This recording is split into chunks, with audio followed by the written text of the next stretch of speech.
kam kënaqësinë sot të jem në mesin tuaj, në mesin e ciklistëve dhe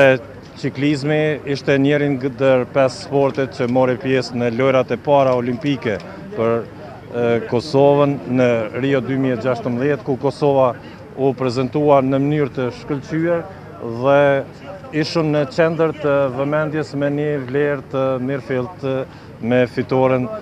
briljante të Majlinda Kelmendit, që na radhiti në mesin e 100 shteteve që kanë medalje të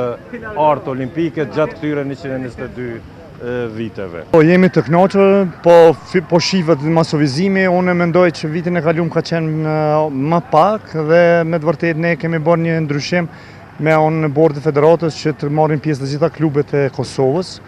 dhe kemi gjetë më të mirët të Kosovës dhe ne jemi duke përgatitur për garat e mëtutjeshme kampionati evropian, e cila do të bëhet me 15 shtator në Francë dhe pastaj kemi me 16 tetor në kampionatin botror dhe do ta bëjmë klasifikimin më të mirëve me selektorën dhe me bordin që ne na presin gara mëtutjeshme.